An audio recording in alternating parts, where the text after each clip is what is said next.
This vid is to cover what I did to remove the detents on a rotary encoder. These things are commonly available on eBay. I want to remove the detents because I tend to use these for VFOs on radio projects, and trying to get something that's more like a commercial radio means I didn't really want the fairly pronounced click that you get with the detents on these as they're supplied.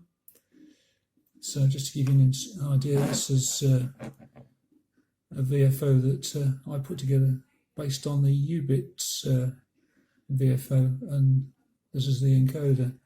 I haven't actually removed the detents on this one. It's quite stiff to turn, and a lot of people that who are interested in amateur radio in particular quite like to be able to turn the tuning dial, the VFO, with a finger, and that's pretty much impossible to do with the rotary encoder as it comes supplied. So I'm covering how to get this thing off the PCB and open the switch up and remove the little circular spring that produces the click feeling when you turn it.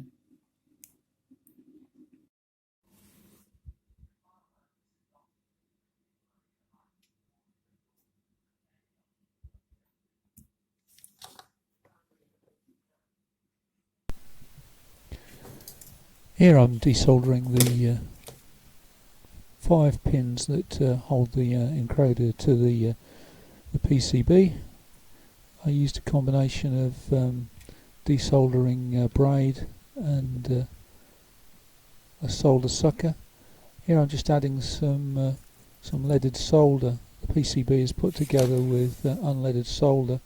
It has a higher melting point, and it's more difficult to work with, so find that mixing it up with a bit of leaded solder makes it easier to actually remove altogether.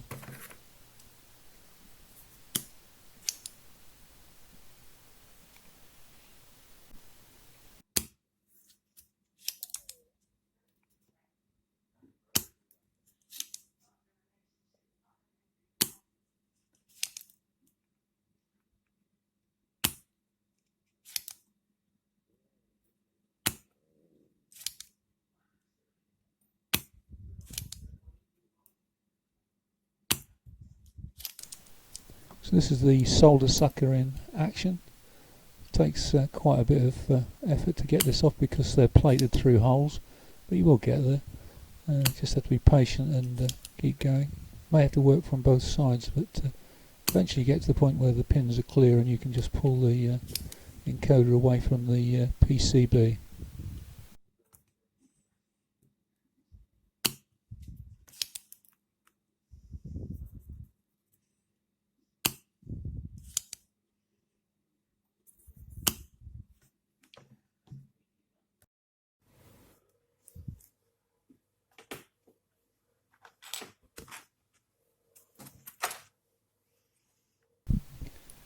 So here the encoder is free from the PCB, and rather dangerously with that scalpel I'm prising the pins at the base of the encoder open, so that the green section that you can just about see there is free from the main body of the encoder. A little bit fiddly, and a pair of fine nose pliers make it easier. You have to be careful with those little tabs that you don't weaken them so that they snap off. Okay, so there's the actual encoder wheel itself. Just gently prise that out. That comes straight off the shaft of the encoder. Can you now see where I'm illustrating with the screwdriver there? There's a little circular spring there. This is one I removed earlier. Quite in blue paper. You can just get hold of that where it's riveted to the main body of the encoder, and just pull it away from the rivet. It's a bit destructive, but you're not going to want it again, so there we are, that's out. The encoder wheel goes back in, just pops over the shaft of the main body. and then the green end cap with the contacts goes back on, reversing the original procedure and clipping the little mounting lugs back over the green body, and realign the pins with the PCB.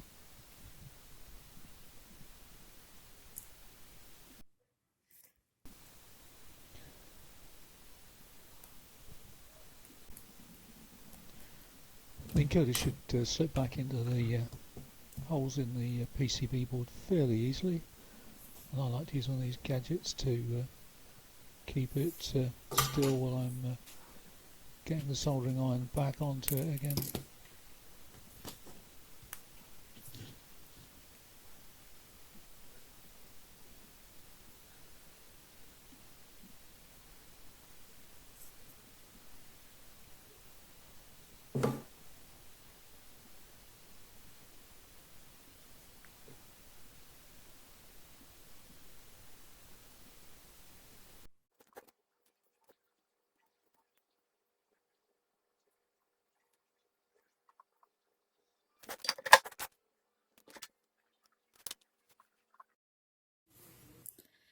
I've put the encoder back into the project radio, which features in an upcoming video clip, and if I turn it on there, okay, so we have a little look at the display there. You can see very smoothly incrementing the display. One finger with this temporary knob that I've fitted.